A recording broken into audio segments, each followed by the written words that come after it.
Yes. So if you want to graph a function and you don't have a graphing calculus, you want to get all the pieces in the function. Remember we said last time, you want to get the first derivative.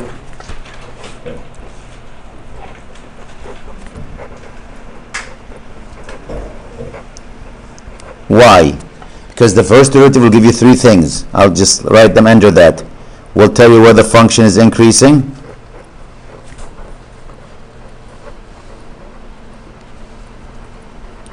We'll tell you where the function is what? Decreasing.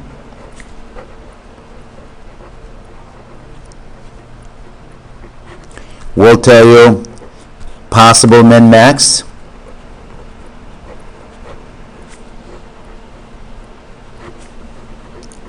And that's where the derivative is 0 or undefined.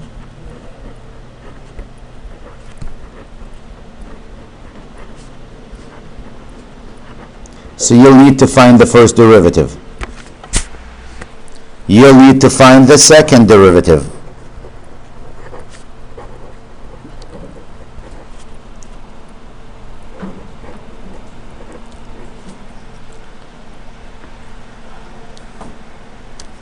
The second derivative will tell you what? Three things again. Where the function is concave upward.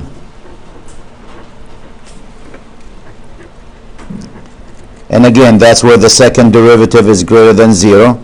I should have wrote here the first derivative is greater than 0 for increasing. And decreasing, that's where the first derivative is less than 0.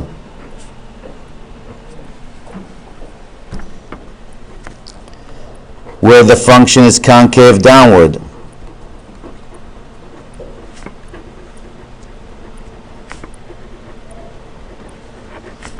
That's where the second derivative is less than 0.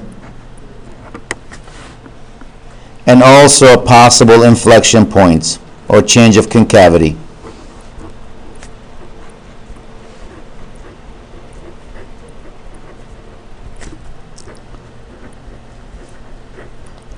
And that's where the second derivative is equal to 0.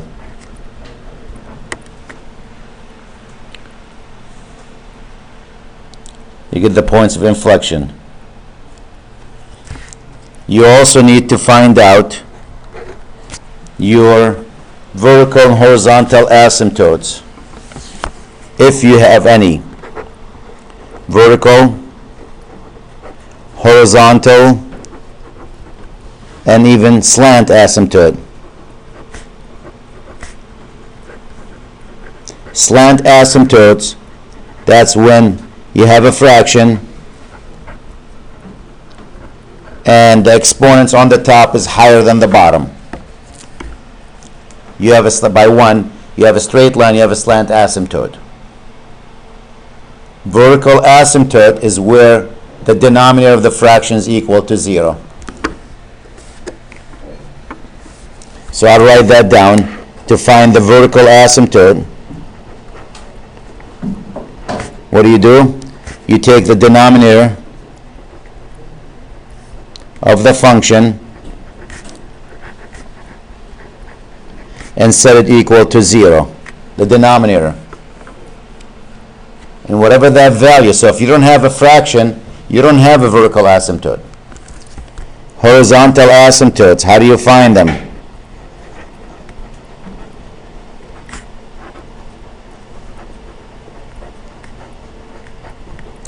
You take the limit of f of x as x approaches plus or minus infinity and see what that number is. L, we'll call it. And remember, to find the limit as x approaches infinity, what do? You divide by x to the highest power. And a slant asymptote, you're only going to have them. We're talking about straight line here, slant asymptote.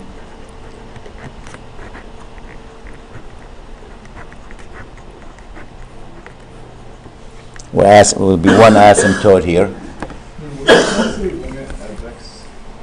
X approaches plus or minus infinity. L, some number. Yeah. If If it doesn't equal a number, then we don't have horizontal asymptote. Now, slant asymptote, you're going to have them when the numerator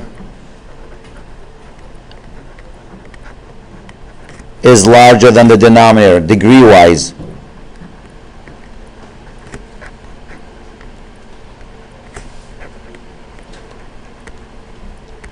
I'm running out of space here. So that'll give me the vertical, horizontal asymptotes, all the stuff. And the last thing probably you want to do, you might want to find the x and y intercepts.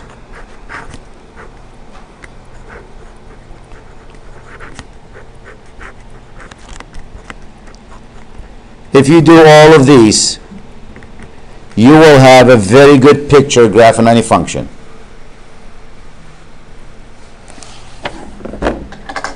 That's really summary of what we did in the last 3-4 sections, putting them all together. One of the sections we studied the first derivative. I think that's section 2. Section 3 we studied the second derivative. Section 4, last class, we did slant asymptote and horizontal asymptote, the limit at infinity. So each one of these was a section there. Vertical asymptote, that was probably section 1. Just knowing when the function is defined or undefined. So let's take an example and go through it and see what will happen.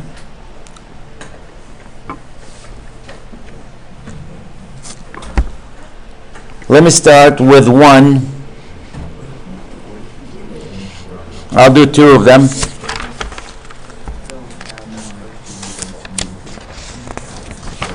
Maybe 3, we'll see how fast.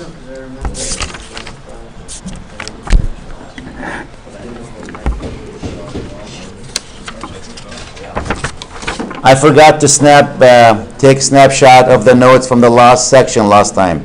I did section 3, but I forgot to snap section 4. So the video is there, but not the notes. When I went, because I threw the notes in the trash after I left, and I realized, like, uh-oh, I didn't take a snapshot of them. So let's take an example. If you could screen grab the end of the page of the notes from the video. Too much work. Let's take this problem. And again, on your note, this might be a page or a page and a half.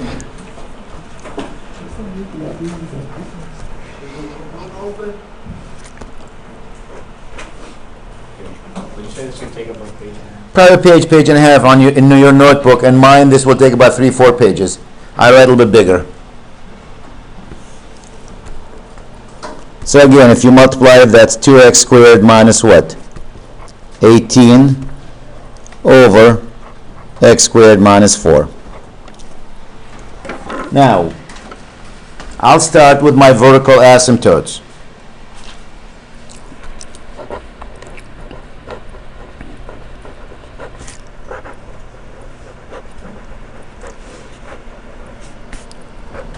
And I said asymptote, it's not asymptote, because there's 2 of them. Vertical asymptotes are the values of x that will make this function undefined. And when is this function going to be undefined? When the derivative, when the bottom is 0. So take the bottom, yes, and set it equal to 0. And if you factor that, you will have what? X minus 2 times x plus 2 is equal to 0. So there are 2 values that will make the bottom 0. X equals positive or negative 2. So these are my vertical asymptote.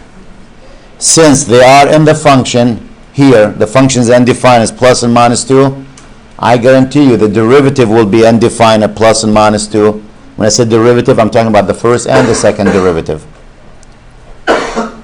So I'm going to take a sheet, that'll be probably my 4th page when I'm done with this. Let me just draw a line on it. Remember how we made the box? We put everything in the box? I'm going to go back to that box. Leave a space in the bottom in case you have to write something for the second derivative. This is for the second derivative. This is for the first derivative.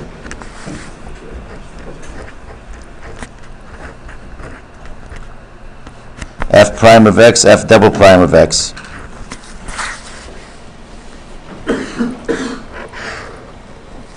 Now, I'm going to set my graph up there.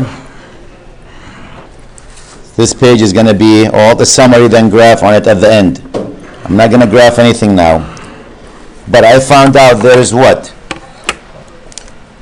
A vertical asymptote at x equals plus 2 and minus 2. Here's plus 2, and here's a minus 2. I'm going to have a vertical asymptote, which means as you approach this value, your function is going to go either plus infinity or minus infinity. It's going to blow up. And the same thing on this end. And notice I made the color red to remind me, danger, don't cross them, stop.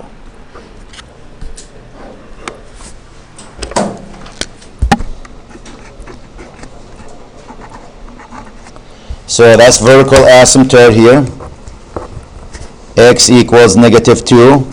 That's a vertical asymptote, x equals 2. I just don't like it already because I'm squishing everything. But I'm going to go to my function.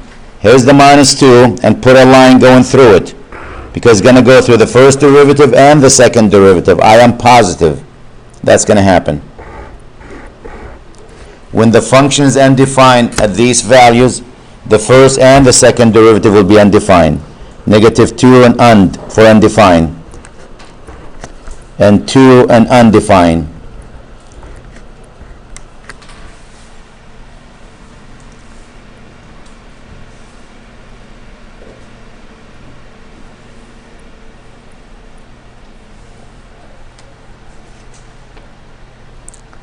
I had a list of things to do. I said vertical asymptotes, horizontal asymptotes, x-intercept, y-intercept. We'll get them all.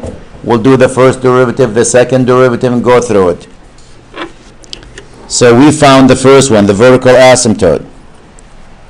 Let's find the horizontal asymptote.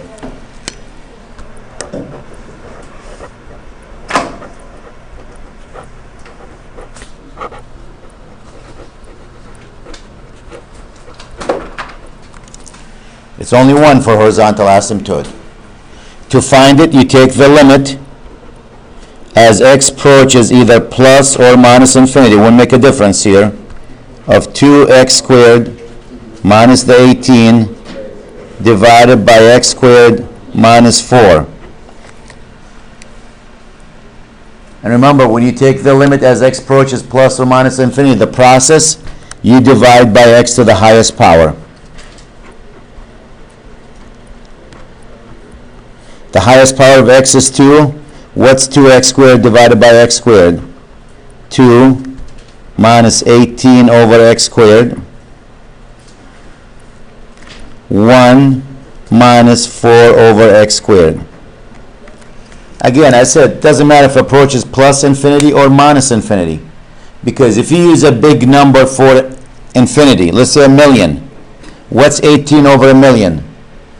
0.000018. Actually less because that's squared, right?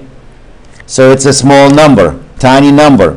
If you use a minus, so what? It's going to be, this will be a plus for one case, minus for the other one, but you're subtracting or adding just a puny number. 0.0000000018. Big deal.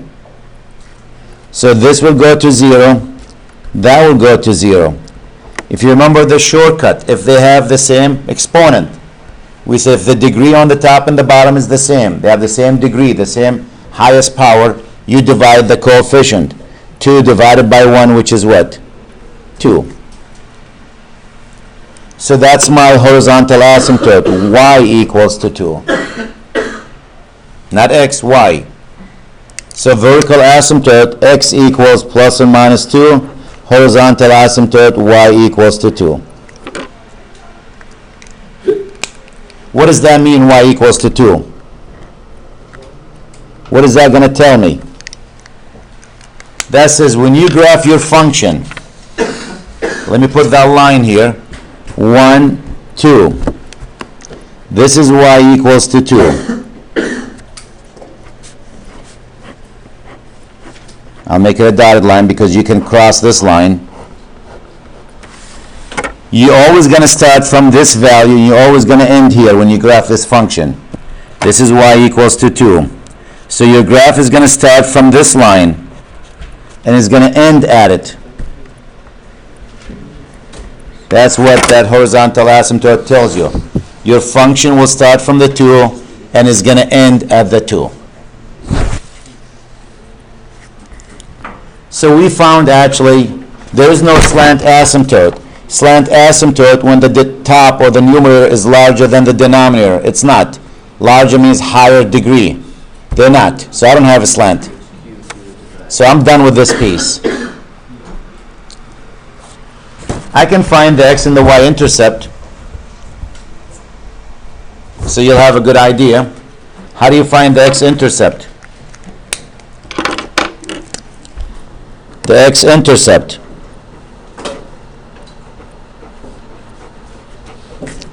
You let y be 0. Y is your f of x here.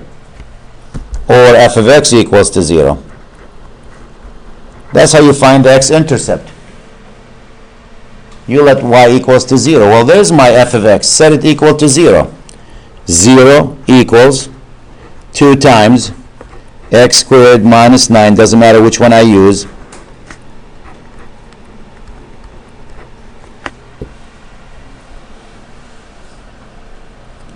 Now, when you have a fraction, for the fraction to have a value of 0, the only way you'll have a 0 if what?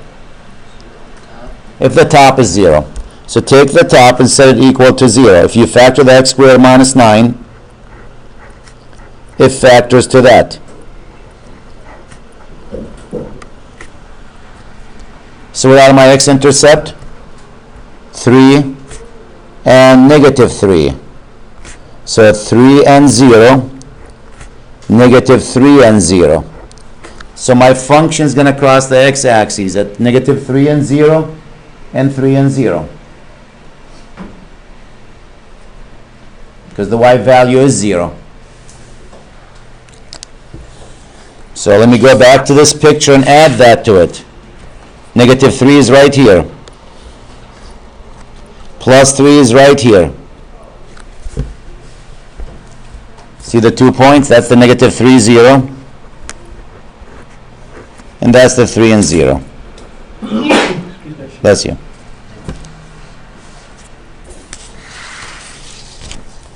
Let's do the y-intercept.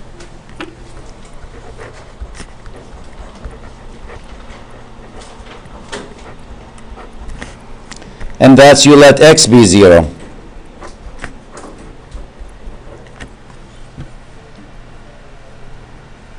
So if you let x be 0, what do you have? Y equals negative 18 over what? Negative 4? 9 over 2, right? Or 4.5? Positive. So it's 0, comma, 4.5, or 9 over 2. That's your y-intercept. X is 0, y is 4.5.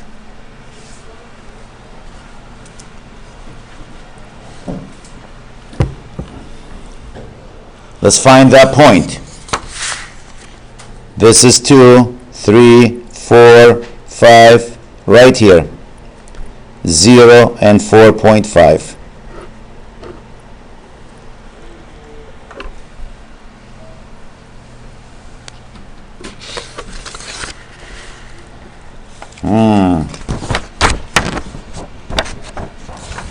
I wish I put this on a separate page. So that's the first page. Done. Now the only thing I did not do so far, if you look at this, so we did the x and y intercept, we finished 3 and 4. So what's left? The first and the second derivative, and fill in the box. So let me find the first derivative. And again, I'll cheat a little bit. There's my function. I'll just write it down so I don't have to keep going back and forth. What was the function?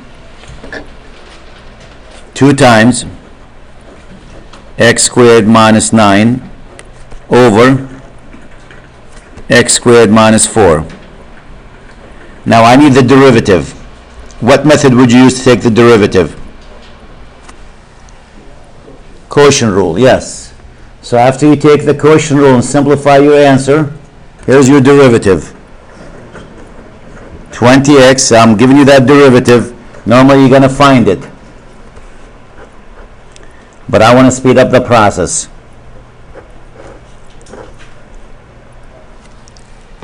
If you're still having a hard time with derivative, go back, look at the section, finding the derivative of the quotient rule. It's posted up there. So that's your derivative. I need to find out where is the derivative equal to 0 or undefined. So my derivative is equal to 0 where?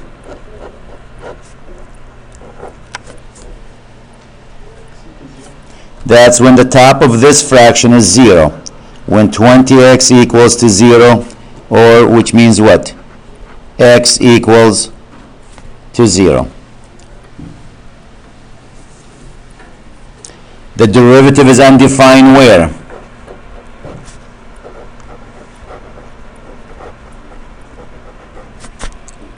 That's when the bottom of the fraction is equal to 0. X equals plus or minus 2.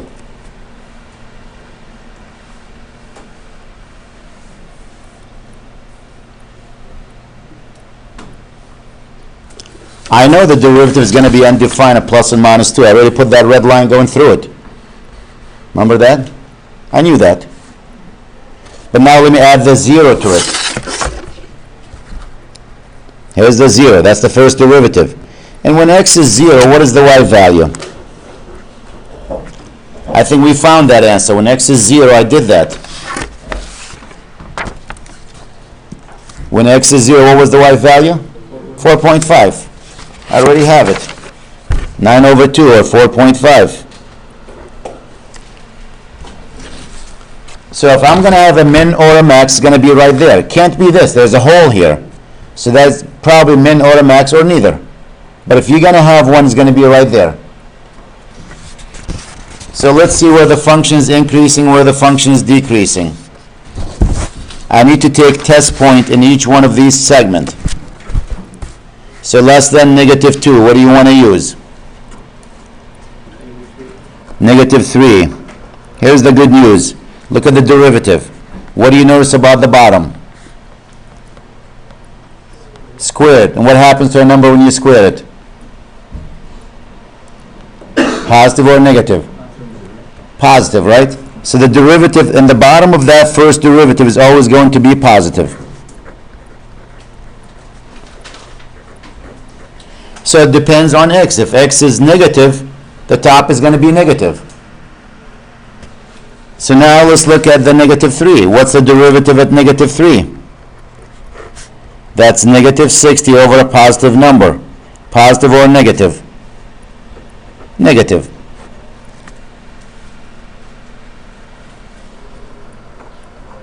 What does that mean, negative? It means the function is decreasing.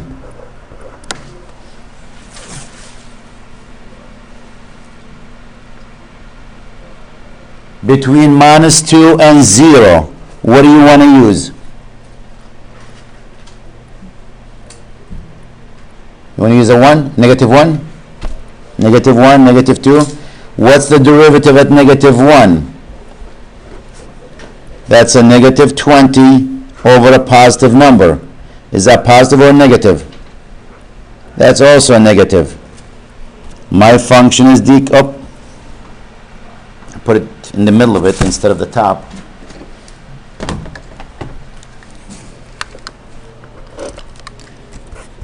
My function is decreasing.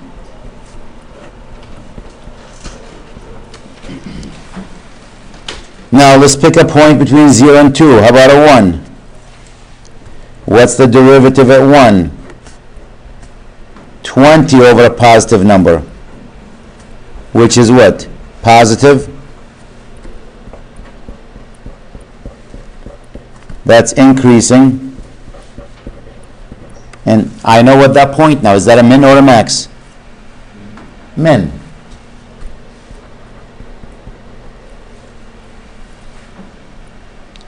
And let me look after the 2. How about the 3?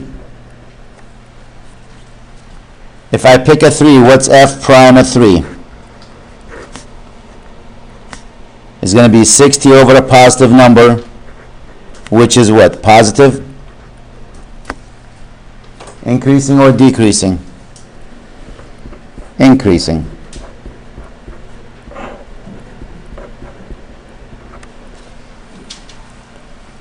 So I found everything about the first derivative. I'm done with it. That table is complete. There's nothing left in it. All the information is right here about the first derivative.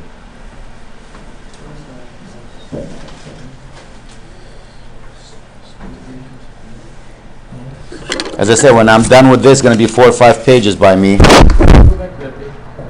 Which one? The one under it. The one you just moved.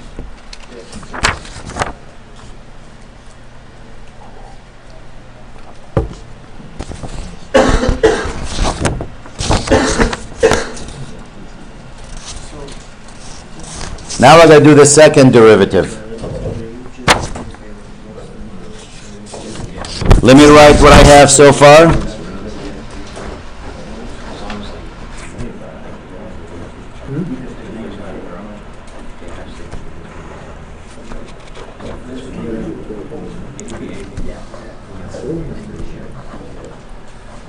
We have the first derivative, which is what? 20x over x squared minus 4 squared. Now the second derivative, which I need to finish, because the only thing left from that list now, I finished 3 and 4, I did 1, I'm done with it. Now we need to find the second derivative. So what's my second derivative? That's the derivative of this one. Quotient rule, unless you bring this to the top, make it a negative. But if you take the second derivative of that, the answer to that, with the magic of software and calculators today, 3x squared plus 4 over x squared minus 4 cubed. Now again, you will have to take the derivative and simplify it.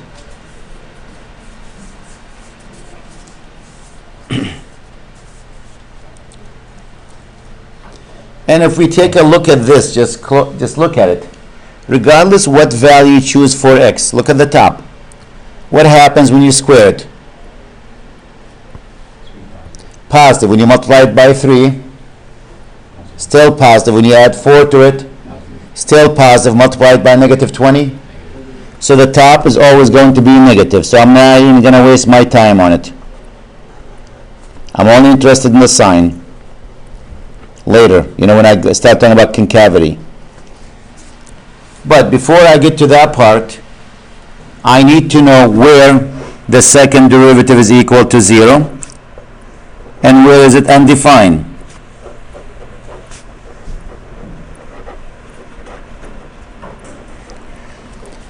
For the second derivative to be 0, that means what? The top of that fraction has to be 0.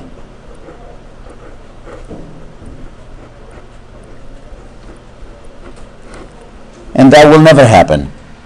Never. Because if you divide both sides by negative 20, you end up with what? 3x squared plus 4 is equal to 0. Move the plus 4 to the other side. 3x squared equals negative 4. Or x squared equals what? Negative 4 over 3. There is no way on earth we're going to take a number, real number, and square it and get a negative value. Can't be. So this will never happen. So I don't have any value that will make the second derivative 0. That tells me right there, no inflection points. Because if you are going to have inflection points, it's right where the second derivative is 0. So I don't have them. Undefined, again, what makes the bottom 0? Same two values.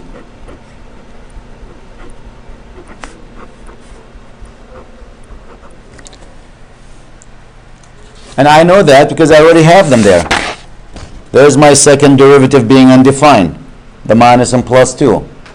So there's nothing extra I need to break this one down to. So for the second derivative, I only have these three pieces. That's it. There's no additional cuts. Let's take a test value in each segment, less than negative 2. How about a negative 3? Between negative 2 and 2, how about a 0? More than 2, how about a 3? Plug into the second derivative. We know the second derivative is negative on the top. What's f prime of negative 3? It's negative number on the top over. When x is negative 3, what's negative 3 squared? 9. 9 minus 4 is what? 5 cubed. I don't care about the value. Is that negative or positive? That's a negative.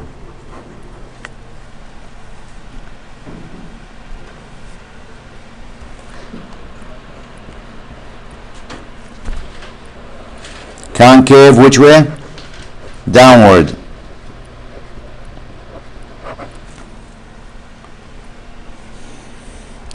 Let's take the second derivative at 0. Let's plug it in at 0. Here's my second derivative. The top is going to be negative. The bottom is going to be what? Negative 4 cubed. Negative over negative, that's what? Positive.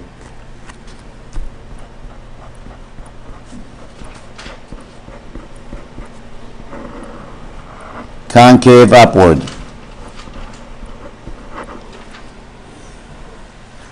And the last one is the second derivative at 3, which is negative over 5 cubed, and that's a negative.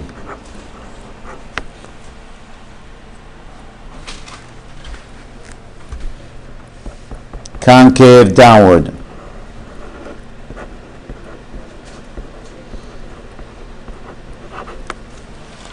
Now it looks like that's an inflection point, right? But it's not. Why? Because there's a hole, never touches that line.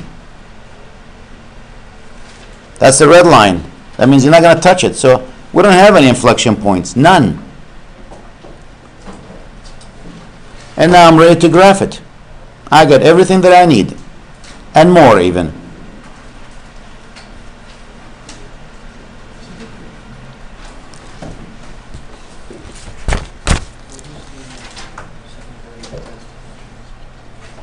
Let's look at the picture and see what it looks like.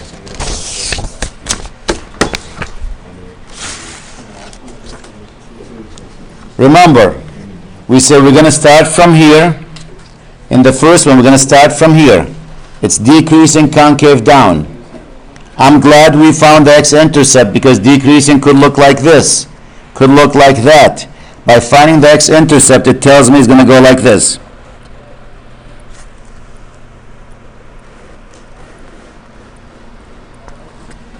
It has to go through that point. If I didn't find the x-intercept, I might have actually started earlier. Yes? So how did you say that we knew there was only 3 points that we had to test for the second derivative instead of 4? Because there's no extra cuts. There was nowhere the second derivative is 0 when you plugged it in. Okay. So now right here, between the red line, which is this line, and that point, my function, we know that's a min point, so it's going to look like this.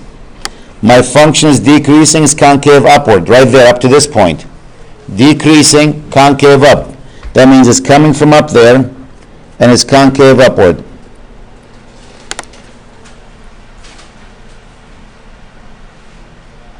And what happens from that point to the red line, from here to here?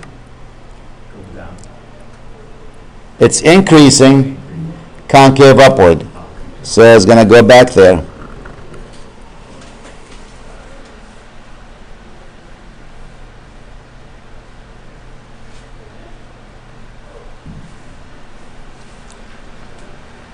And now the last one, I know I'm going to end up here. The last piece after the red line, it's increasing concave down. I'm going to end up here. I'm going to go through that. The only way to go through this, end up there, increasing concave downward, if you draw the picture like this. So if you continue with that, you know what's coming from down here.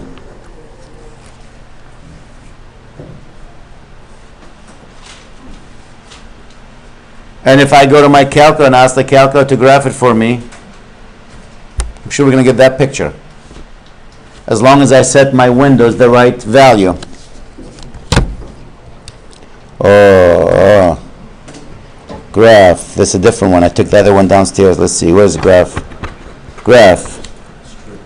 Y equals cleared 2 times parentheses. What was it? X squared? X squared minus 9, close parentheses, divided by parentheses, x squared minus 4. And I can't read anything on the bottom because I killed it. Which one? Window. No, this, can you see it? Because it's all missing pieces. If you tilted it far enough, I can see it. Second one? I think so. F2, F3? Oh. Delete this one, no? Oh, no. Where's it delete? Hit enter to get out of it. So what happens here when I hit F2? I think shift F2, maybe. Uh-oh. Second. Zoom, window. I can't tell what it says. I go graph. Let's see. Where's the graph? I think it's down here. I don't know what my window's set up at. I can't tell what the window's set up at. Nope, that's not it. Second. Let's see if I have the setting. I'm not sure what the setting.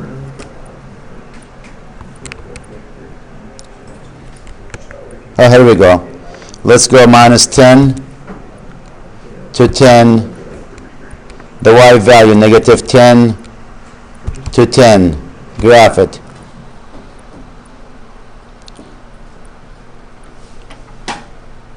What happened here?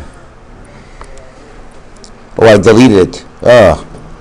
2 parentheses x squared minus 9 divided by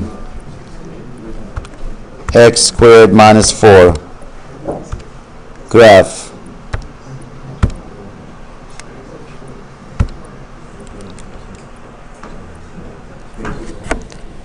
Here we go. Now these lines up and down your vertical line, and the calculator, just like Mathematica, they try to connect them, but they really don't touch.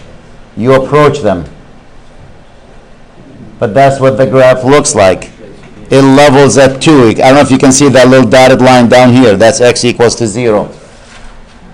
So you're 2 units above it, because that's your horizontal asymptote.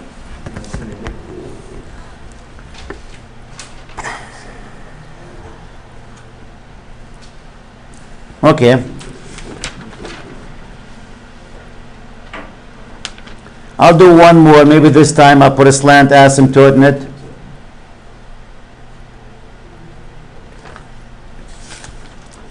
I can't do a lot of them because that'll take the whole night.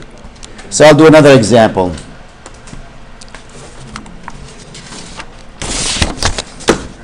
And I'll go through the whole process again. If you're lucky, you don't have fractions. But I'm not going to be that nice. So I'll put a fractions again.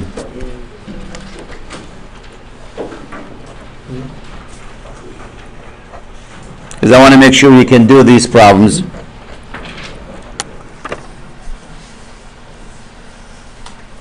So since this is like a combination of all the Yep. sections before, will you have like problems where you just ask them the whole thing at once, or will you break it down? They're going to ask you multiple questions for the homework. They're going to say, where is it increasing? Where is it decreasing? Where is it concave upward? Where is it concave down? What's the inflection point? What's the x-intercept? What's the y-intercept? Then at the last one, say graph it, or which one of these is the right graph. So that one problem will have like about 10 questions attached to it. They'll ask you for all the pieces. So now, again, let's find the usual stuff. Undefined, vertical asymptote at x equals to what?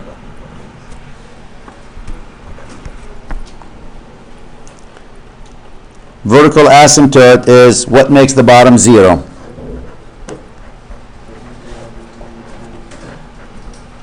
That's your vertical asymptote.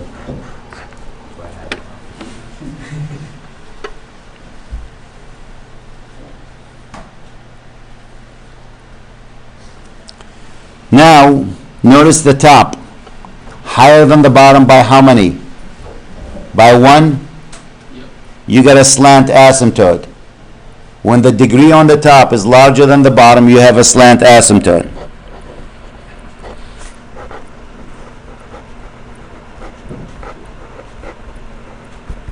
And let's find the slant asymptote. How do you find it?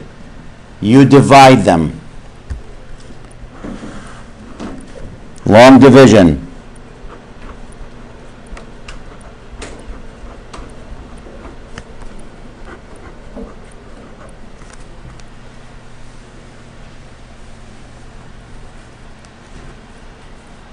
So I don't have horizontal asymptote, I have a slant asymptote. Horizontal when the degree on the top matches the bottom, or the degree on the top less than the bottom.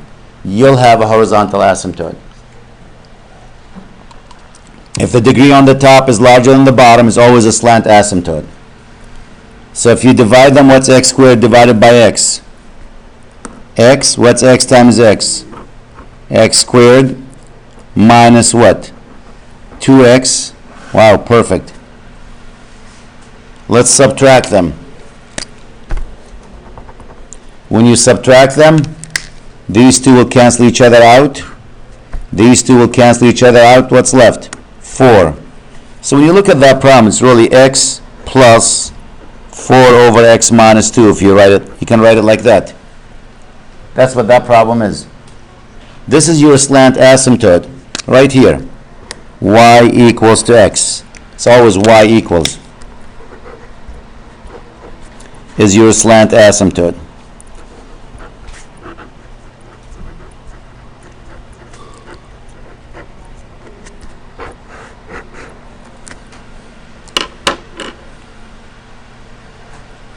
Sometimes you have x plus 3 or x minus. If that number, for example, was a 1 here, you might have like x plus 1 or x minus 1. But it's going to be a straight line. X-intercept. How do you find the x-intercept? It might be more than 1 here. You let y equals to 0, or f of x equals to 0.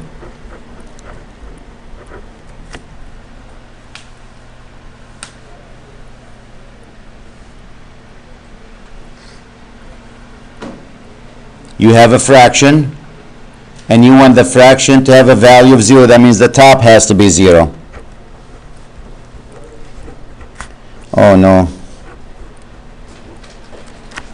I was hoping to get a whole number. Now I use a quadratic formula and solve it.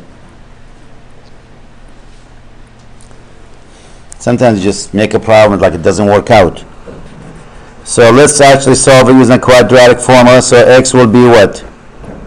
Minus b, that's a 2, plus or minus the square root of b squared, which is 4, minus, oh thank you, 4 times 1 times 4, divided by what? 2 times 1. I don't have to continue. Why? What is the value under the square root?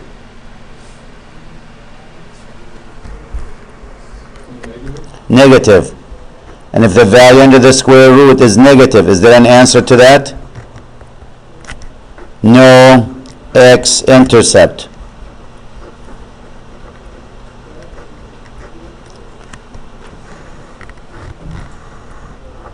That tells me the function will never cross the x-axis.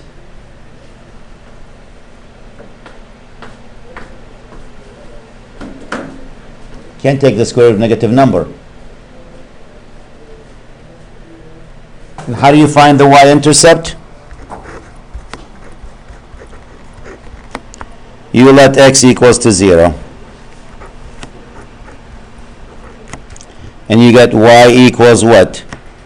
4 over negative 2, which is what? Negative 2?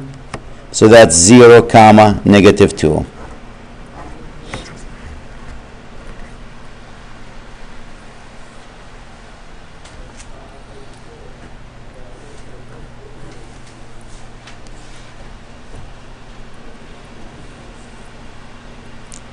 So that's another example here. So let's summarize what I know. Here's my summary sheet. My box in it already.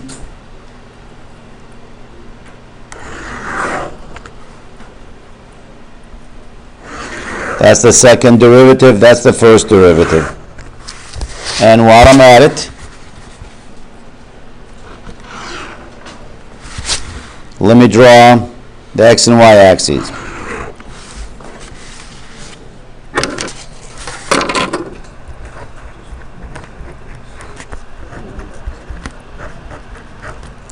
I found a value where the function is undefined. Where is it? The vertical asymptote.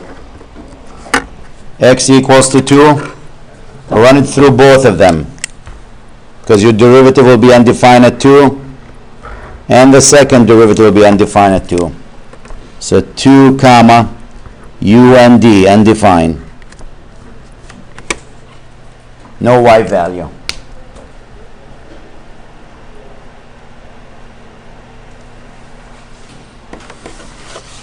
And let me write what I know on the picture now. At x equals to 2, I have a vertical asymptote. I'm going to run that up there. I says when you get to this line, don't cross it. Either going to go plus infinity or minus infinity. What else I know? We have a slant asymptote y equals to x. Where is y equals to x? That's this line. This is y equals to x. That's your slant asymptote.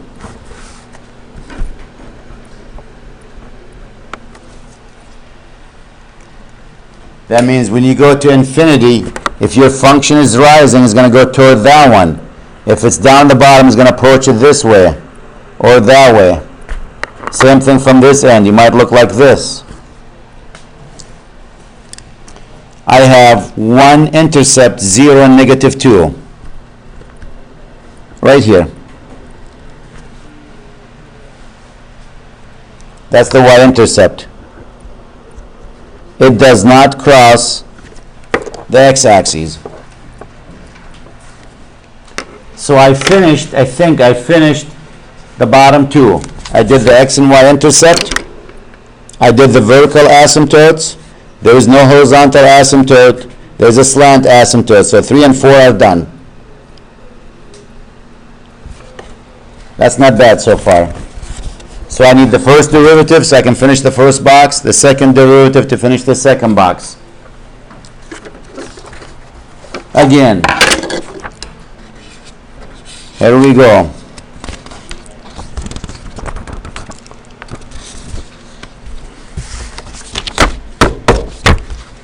Long problems.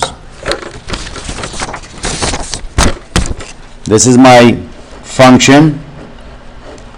And to take the derivative of that, what method would you use?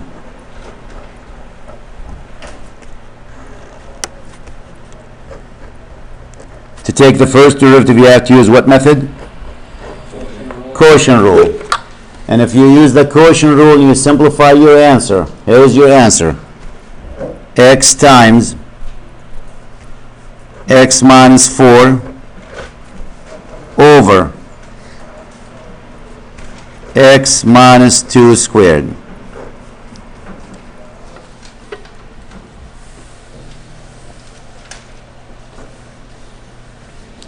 So again, I need to find out where is the first derivative equal to 0,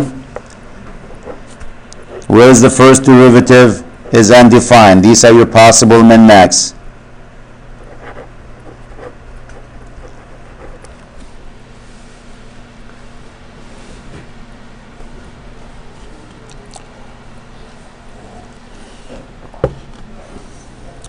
For the first derivative to be 0, that means what? Look at the top of that fraction, the derivative one, and make the top equal to 0.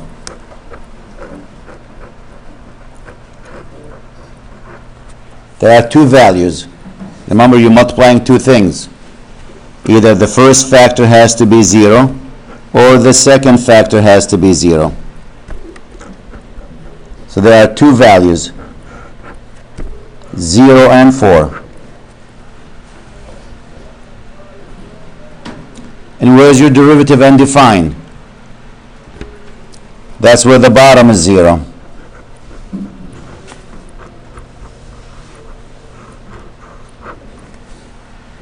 So we have three critical numbers for the first derivative, 0, 4, and 2.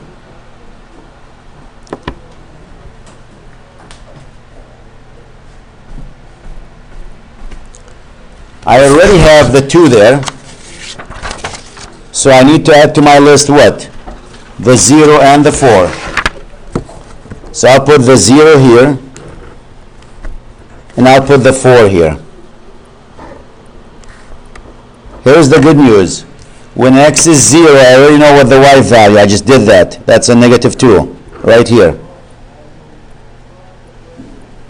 But when it's 4, what's the y value? Let's look at it. When x is 4, not the derivative, the y value. So what is f of 4? 4 squared is what? 16 minus 2 times 4, which is 8, plus the 4 divided by 4 minus 2. Is the final one 6 or? So 16 minus 8 is 8, and 8 and 4 is what? 12. 12 divided by 2, which is 6. So the y value is actually 6 here.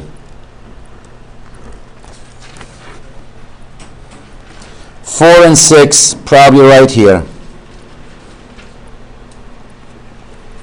I'll lower it just because I'm running out of space there. I'll lower it just a little bit, but it should be somewhere up there.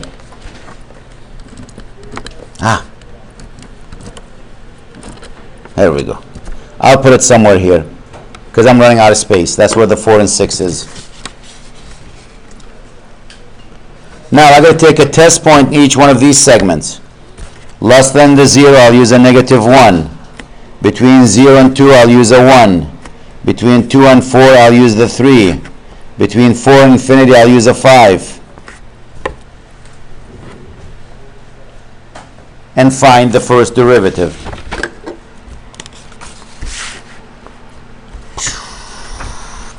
There we go. Can you see it? Let's test the first derivative at negative 1. The derivative. Now let me take a peek at the derivative. Notice what you see in the bottom. You see what? X minus 2 squared, which means what? Positive. The bottom is always positive. Don't waste your time on it. The top is what? X squared minus 4x. You can use either one. I can use either this or this. So the negative 1, when I plug it in, that's a negative 1 times, what's a negative 1 times a negative 1 minus 4? Negative 5 over positive.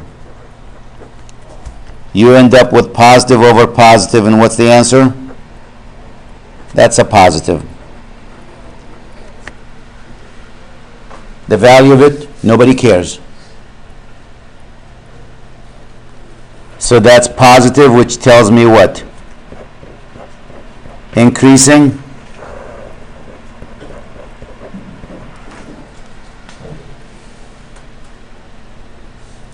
Let me try the derivative at 1. That's 1 times a negative 3 over a positive number. Negative number over positive number. What's the result?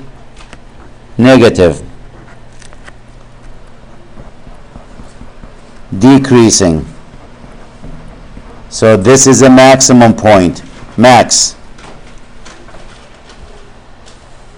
The 0, -2 is a max.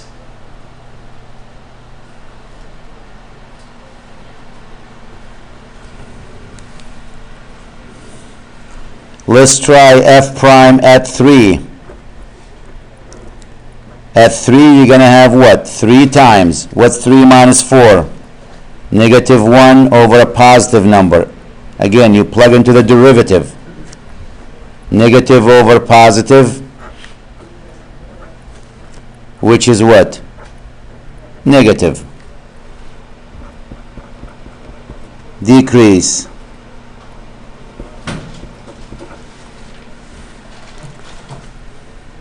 And let me try the 5.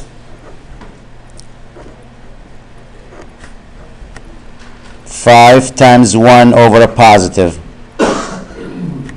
That's positive over positive, which is what? Positive.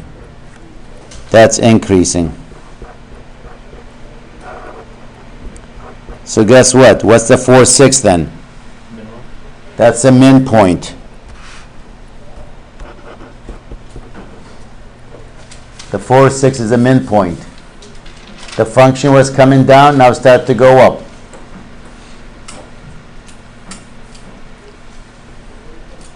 The first derivative is done. I'll give you a chance to finish writing. Then we'll go to the second derivative.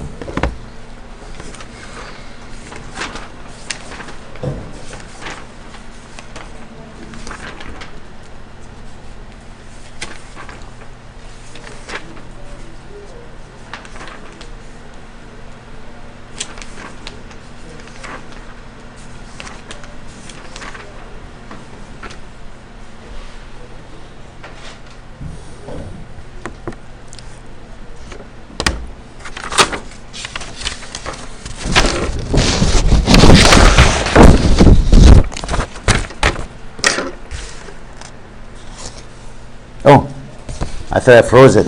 Anyone still writing? I thought I hit freeze. Okay. Well, you can't freeze, I guess, when the camera's on. I forgot that part. Anyone needs to see that page before I move forward?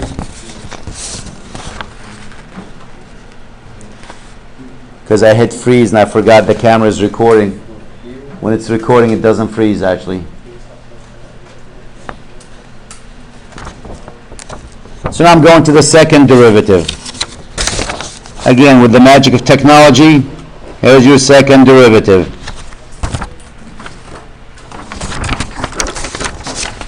The second derivative is, you use the quotient rule again, and you end up with 8 over x minus 2 cubed.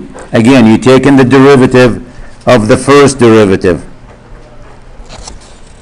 In case you forgot, our first derivative was this one.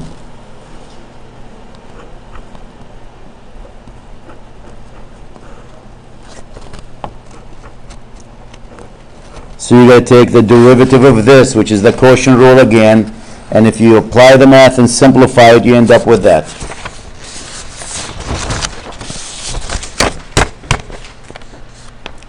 Let's find out where the second derivative is equal to 0.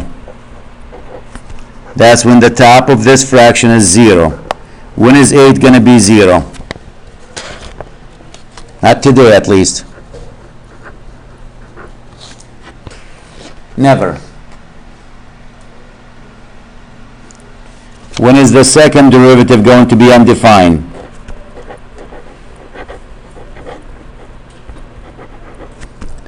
That's when the bottom is 0.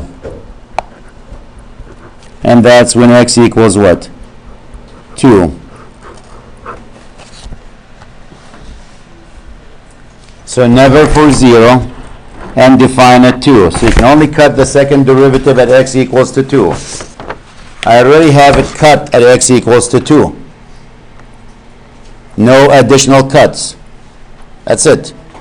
So I have to pick a value less than the 2. Maybe I'll use a 0, because I know the y value for it. I don't really care about it. For test point. Now use a value more than a 2, maybe a 3 or a 4. No reason why I pick these numbers. Anything more than 2, anything less than 2. You could pick any number you want to. We're going to test the second derivative. Notice your second derivative, the top is 8. If the top is 8, that means what? It's always positive on the top.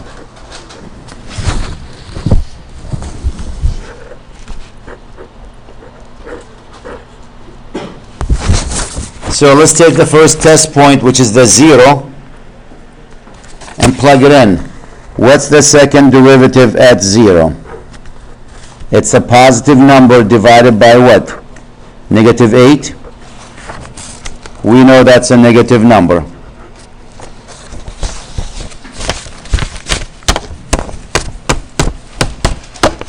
And if that's negative, that tells me right here the function is concave which way? Downward.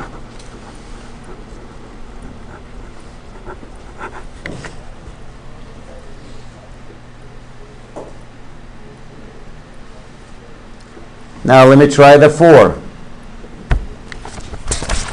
What's the second derivative of 4?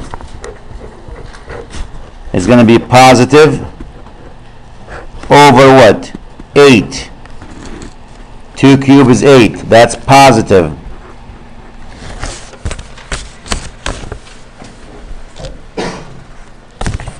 And if the second derivative is positive, that tells me it's concave which way? Upward.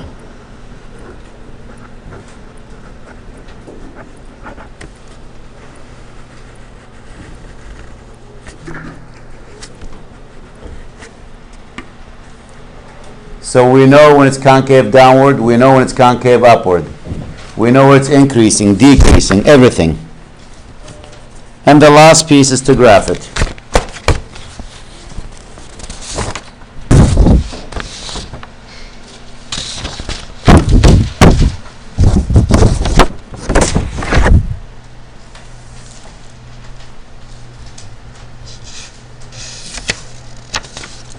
So I'm ready to graph it now.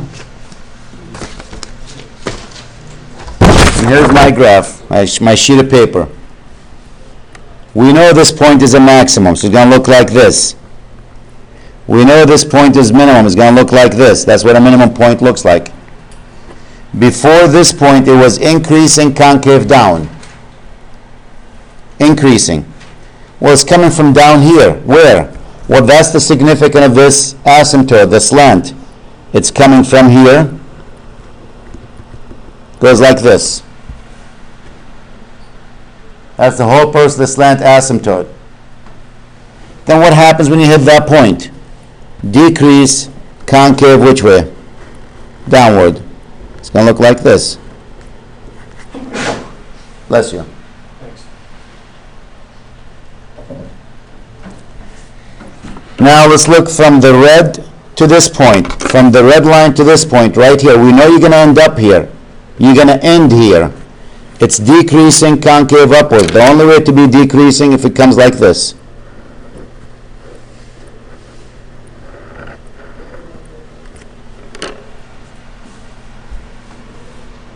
Then what happens? It's going to increase concave upward. When you increase, it's going to level with this. And the graph should look like this.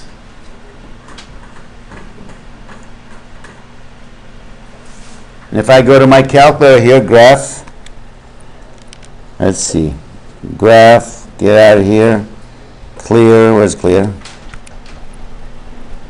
Graph, clear, I don't know, y sub 1,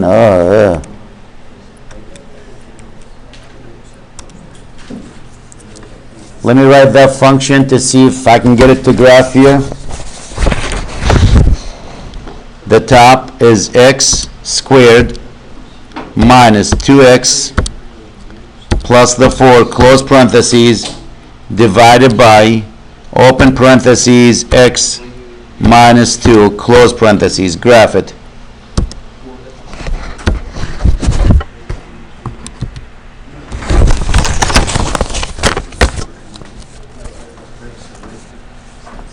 Oh no. I probably erased the window again. Minus 10 to 10. Y min minus 10 to 10. That should be okay. X squared minus 2x plus 4 over x minus 2.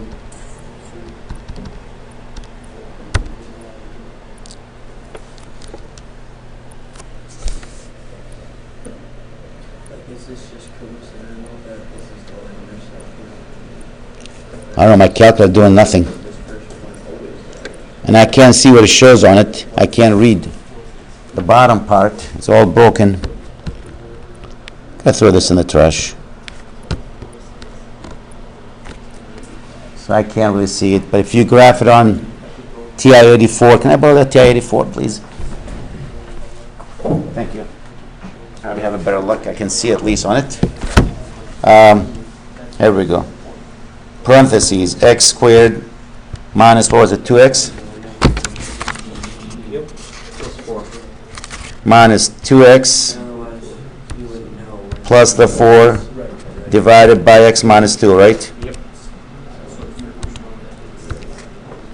Hit enter, graph it. There we go. Yep.